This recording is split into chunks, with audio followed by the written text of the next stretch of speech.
Kanang tutok ninyo sa cellphone na pila ka oras. O gihugas pa na ninyo plato or mutabang ba baka mo sa inyong kwan sa inyong ginikanan nga or mag-umma baka mo ana. Muna siya ang kanang kwan akong ipasumbingan sa inyo. Kadali lang pastor ha. Unsa man? Buslot lagi na imong purol. Pagsulay ra kanig suon, ug ayaw ka nilabti kay wala ni nang hilabot. Kanang mga pag-post sa Facebook. Unitahin na yun. Ha? Ang paingon? Kuha na sa akong Dira ba? Nagunsa lang niya lagi? Nalagi mga tao. Sapa, Bible study na sila. Bible study? Bible study na. Apil ko. Uy, ay magkatuto.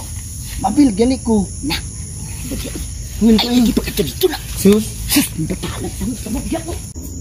gipanganak mo sa kuan sa inyong ginikanan para tabangan sila dili kay para magbinadlong munang kinahanglan gyud na magampo mo perminti para likay mo sa yawa muna siya ang inyong anong buhaton gyud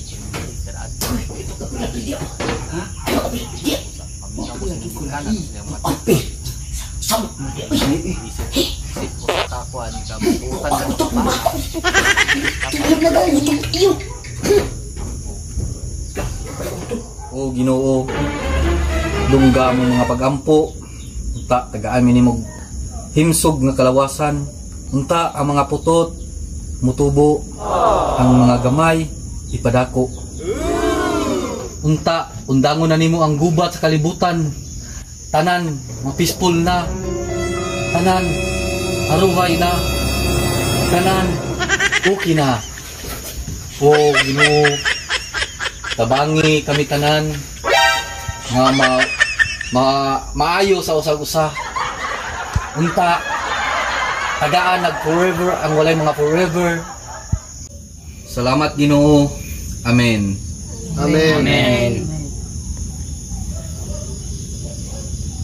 Amen. Amen. Amen. Amen. Amen. Amen. Amen. Salamat. O sa grasya. Amen. Salamat. Kul, sakto na kul.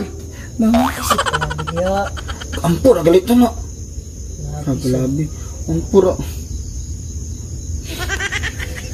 Nganong nibalhin mo kadari day? Madlo ko sa apad, pastor, basi mayawaan ko.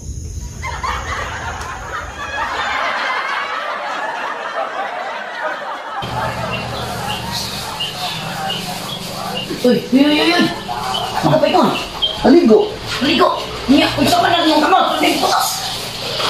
Abong ipotos, kinagagulit ito gumot kay ganina. Wapa pa dyan. Diyan, nabuang ko ng siguro. Lagi. Nabuang ay.